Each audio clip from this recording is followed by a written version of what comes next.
এটা কথা কওঁ ভালকে ভাবি চাব এজন মানুহে 21 দিন ধৰি অনশন কৰি আছে তেন্তে চৰকাৰৰ প্ৰথম কাম কি হ'ব প্ৰথমতে তেওঁৰ কথা শুনিব লাগে নে পুলিচ পঠিয়াই তেওঁক উঠাই নিব লাগে যদি চৰকাৰৰ হাতত সঁচা যুক্তি আছে তেন্তে কথা পাতিবৰ কাৰণে ভয় কি হ'ব দাবী ভুল হলে মানুহৰ আগত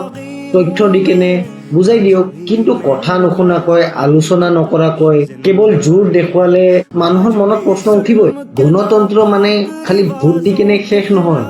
গণতন্ত্ৰ মানে মানুহৰ কথা শুনা চৰকাৰক প্ৰশ্ন কৰাটো অপৰাধ নহয়তো আজি যদি এজনৰ মাত বন্ধ কৰি দিয়া হয় তেন্তে আমাৰ আপোনাৰ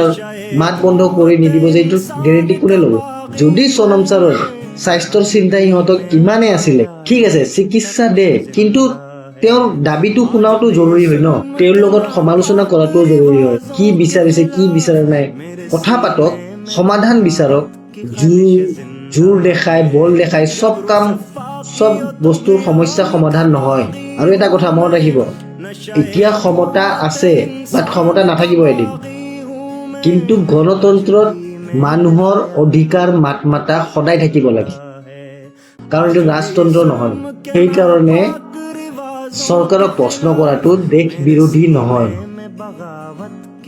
মোৰ ভিডিঅ'ত কিছুমানে কেছ কৰিব পাৰে ভাই লাভ নাই মাত নিজৰ দেশৰ কাৰণে মাত বহুত হৈ গ'ল কিমান আৰু মাথাটো থৈ ল'বি এতিয়া মুটি থৈ গৈ আছে তহঁতে